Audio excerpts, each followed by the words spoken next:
شہر حرم کی گلیاں ہیں اور ایک خاموش سی دوپہر، ایک 13 یا 14 سالہ نوجوان جس کے چہرے پر بچپن کی معصومیت کا رنگ ابھی بھی غالب ہے، وہ ہاتھ میں ننگی تلوار لہراتا ہوا مکہ کی گلیوں میں دیوانہ وار دوڑ رہا تھا۔ اس کی آنکھوں میں بجلیاں کوند رہی تھیں اور اس کا رخ مکہ کے بالائی حصے کی طرف تھا۔ راستے میں جو بھی اس نوجوان کو دیکھتا وہ اس کمسن بچے کی ہمت اور اس کے ہاتھ میں لہراتی ہوئی فولادی تلوار کو دیکھ کر دنگ رہ جاتا۔ یہ وہ دور تھا جب مسلمانوں پر مکہ کی زمین تنگ کر دی گئی تھی، جب کلمہ حق کہنا موت کو دعوت دینے کے مترادف تھا اور جب مسلمانوں کی تعداد مٹھی بھر ہوا کرتی تھی۔ اس نوجوان نے کہیں سے یہ افواہ سنی تھی کہ معاذ اللہ کفار مکہ نے رسول اللہ صلی اللہ علیہ وسلم کو شہید کر دیا ہے یا انہیں گرفتار کر لیا گیا ہے۔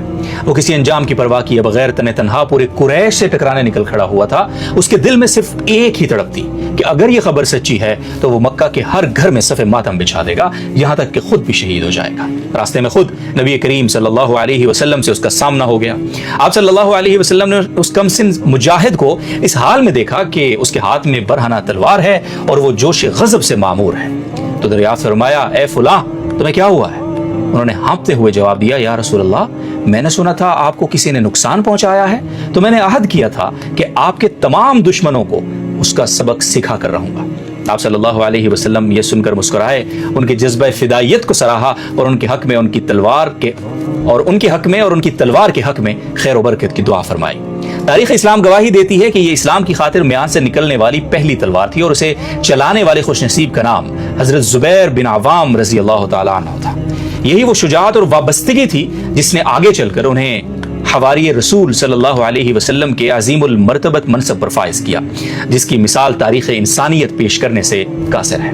حضرت زبیر بن عوام رضی اللہ تعالیٰ عنہ کا تعلق قریش کے نہایت معزز اور بااثر خاندان بنو اسد سے تھا۔ آپ کا نسبی تعلق حضور صلی اللہ علیہ وسلم سے اتنا گہرا اور ہمہ جہت تھا کہ وہ کئی رشتوں سے آپ صلی اللہ علیہ وسلم کے قریب ترین عزیز قرار پاتے تھے۔ آپ کی والدہ حضرت صفیہ بنت عبد المطلب رضی اللہ تعالی عنہا تھی، جو نبی کریم صلی اللہ علیہ وسلم کی حقیقی پھوپھی تھی۔ اس طرح زبیر رضی اللہ تعالی عنہ اور حضور صلی اللہ علیہ وسلم کے پھوپھی زاد بھائی بھی تھے۔ مزید یہ کہ وہ ام المومنین حضرت خدیجہ الکبریٰ رضی اللہ تعالی عنہا کے حقیقی بھتیجے تھے، کیونکہ ان کے والد عوام بن خویلد حضرت خدیجہ رضی اللہ تعالی عنہا کے بھائی تھے۔ آپ کے خاندانی تعلقات کا جائزہ لیا جائے تو معلوم ہوتا ہے کہ وہ نبوت کے گھرانے سے منسلک ایک ایسی شاخ تھے جسے ہر طرف سے فضیلتوں نے ثمربار کر رکھا تھا۔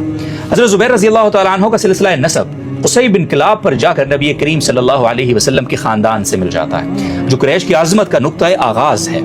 آپ کی شخصیت کی تعمیر میں آپ کی والدہ حضرت صفیہ رضی اللہ تعالی عنہا کا کردار بہت کلیدی تھا۔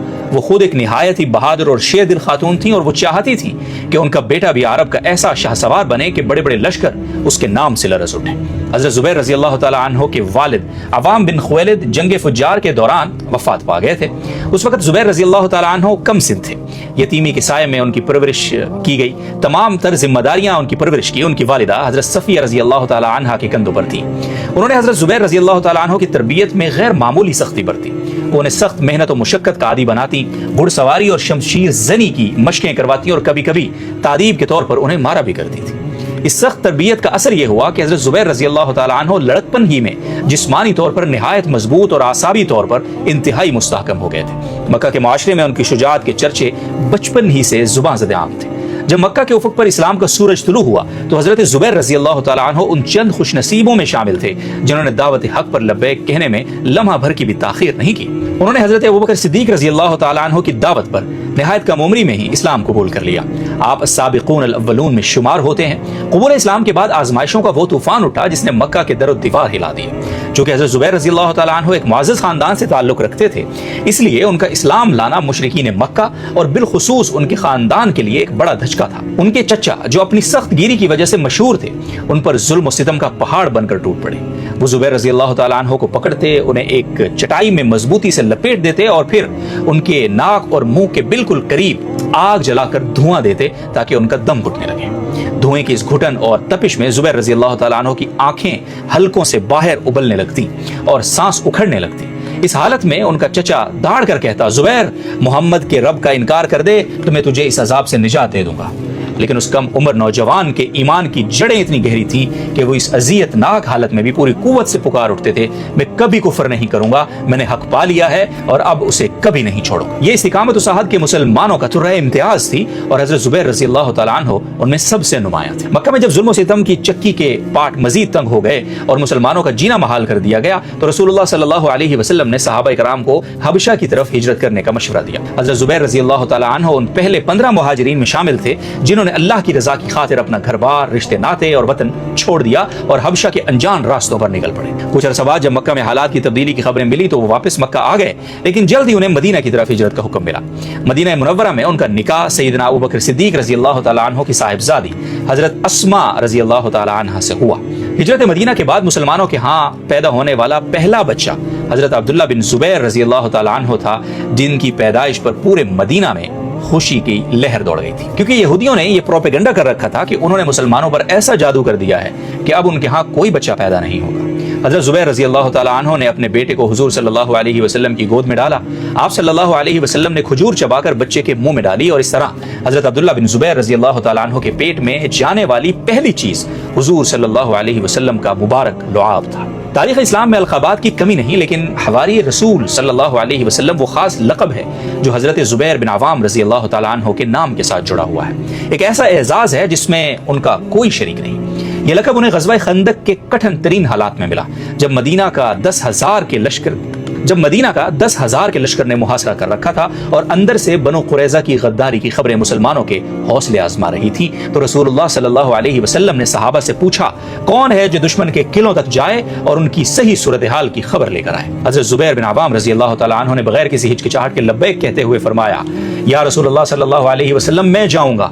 آپ صلی اللہ علیہ وسلم نے 3 بار یہ سوال دہرایا اور ہر بار حضرت زبیر رضی اللہ تعالیٰ عنہ اس سب سے پہلے کھڑے ہوئے۔ اس وقت آپ صلی اللہ علیہ وسلم کے لب مبارک سے وہ تاریخی جملہ ادا ہوا جو قیامت تک کے لیے زبیر رضی اللہ تعالیٰ عنہ کی عظمت کا استعارہ بن گیا کہ بے شک ہر نبی کا ایک حواری ہوتا ہے اور میرا حواری زبیر ہے۔ حضرت زبیر رضی اللہ تعالیٰ عنہ نے نبی کریم صلی اللہ علیہ وسلم کی معیت میں تمام غزوات میں شرکت کی اور ہر مارکے میں اپنی بہادری اور جنگی حکمت عملی سے اسلام کی نصرت فرمائی۔ آپ کی زندگی کا ایک بڑا حصہ میدان جنگ میں گزرا، جہاں انہوں نے ثابت کیا کہ وہ واقعی حضرت صفیہ رضی اللہ تعالیٰ عنہ کے سپوت ہیں۔ غزوہ بدر جو حق و باطل کا پہلا مارکا تھا، مسلمانوں کی تعداد کل 313 تھی اور ان کے پاس صرف 2 گھوڑے تھے۔ ان میں سے ایک گھوڑے کے سوار حضرت زبیر بن عوام رضی اللہ تعالیٰ عنہ تھے۔ اس دن انہوں نے سر پر ایک زرد رنگ کا امامہ باندھ رکھا تھا۔ روایات میں آتا ہے کہ جب اللہ تعالیٰ نے مسلمانوں کی نصرت کے لیے آسمان سے فرشتے اتارے تو ان فرشتوں نے بھی حضرت زبیر رضی اللہ تعالیٰ عنہ کی مشابہت اختیار کرتے ہوئے زرد امامہ پہن رکھے تھے۔ یہ زبیر رضی اللہ تعالیٰ عنہ کے لیے ایک ایسا اعزاز تھا جس پر کائنات رشک کرتی ہے۔ اس جنگ میں انہوں نے قریش کے مشہور پہلوان عبیدہ بن سعید کو واصل جہنم کیا، جس نے سر سے پاؤں تک لوہے کی زرہ پہن رکھی تھی اور صرف اس کی آنکھیں نظر آ رہی تھی۔ حضرت زبیر رضی اللہ تعالیٰ عنہ نے اپنی برچھی کا ایسا نشانہ لگایا کہ وہ سیدھا اس کی آنکھ میں پیوست ہو کر پار نکل گیا۔ غزوہ احد کے موقع پر جب جنگ کا پاسا پلٹ گیا اور مسلمانوں کی صفیں بکھرنے لگیں تو حضرت زبیر رضی اللہ تعالیٰ عنہ ان چند گنتی کے صحابہ میں شامل تھے جنہوں نے نبی کریم صلی اللہ علیہ وسلم کے گرد دفاعی حصار قائم کر لیا تھا اور اپنی جانوں کی پرواہ کیے بغیر تیروں اور تلواروں کو اپنے جسم پر روک رہے تھے۔ اسی جنگ کے آغاز میں انہوں نے قریش کے مشہور جنگجو کبش الکتیبہ کو اس وقت قتل کیا جب وہ اونٹ پر سوار ہو کر مسلمانوں کو للکار رہا تھا۔ حضرت زبیر رضی اللہ تعالیٰ عنہ شیر کی طرح جھپٹے، اس کے اونٹ پر جا کر چڑھے اور اسے نیچے گرا کر موت کے گھاٹ اتار دیا۔ جب 10 ہجری میں مسلمان فاتح کی حیثیت سے مکہ میں داخل ہوئے تو حضرت زبیر بن عوام رضی اللہ تعالیٰ عنہ مہاجرین کے 3 بڑے جھنڈوں میں سے ایک کے علمبردار تھے۔ آپ صلی اللہ علیہ وسلم نے اپنے خاص دستے کی کمان بھی انہی کے سپرد کر رکھی تھی۔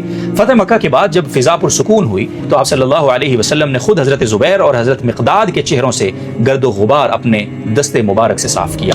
نبی کریم صلی اللہ علیہ وسلم کے وصال کے بعد بھی حضرت زبیر رضی اللہ تعالیٰ عنہ کی تلوار اسلام کے دفاع میں بے نیام رہی۔ انہوں نے پہلے 3 خلفائے راشدین کے دور میں عظیم عسکری مہمات میں کلیدی کردار ادا کیا۔ شام کی فتوحات میں جنگ یرموک ایک سنگ میل کی حیثیت رکھتی ہے۔ اس مارکے میں حضرت زبیر رضی اللہ تعالیٰ عنہ نے اپنی شجاعت کا وہ مظاہرہ کیا جو تاریخ کا حصہ ہے۔ آپ تاریخ اسلام کے ان 60 عظیم دلیروں میں شامل ہیں جو 60,000 کے مقابلے میں ڈٹ گئے۔ اس جنگ میں حضرت زبیر رضی اللہ تعالیٰ عنہ اکیلے ہی نعرہ تکبیر بلند کرتے ہوئے رومیوں کی صفوں میں گھس گئے۔ وہ رومیوں کو گاجر مولی کی طرح کاٹتے ہوئے ان کے لشکر کے پار نکل گئے اور پھر دوسری طرف سے لڑتے ہوئے واپس اپنی صفوں میں شامل ہو گئے۔ اس حملے کے دوران ان کے کندھے پر نیزے کا ایک ایسا گہرا زخم آیا کہ اس میں ایک انسان کی انگلی بھی سما سکتی تھی۔ ان کے بیٹے کہتے ہیں کہ ہم بچپن میں ان زخموں کے نشانات میں اپنی انگلیاں ڈال کر کھیلا کرتے تھے۔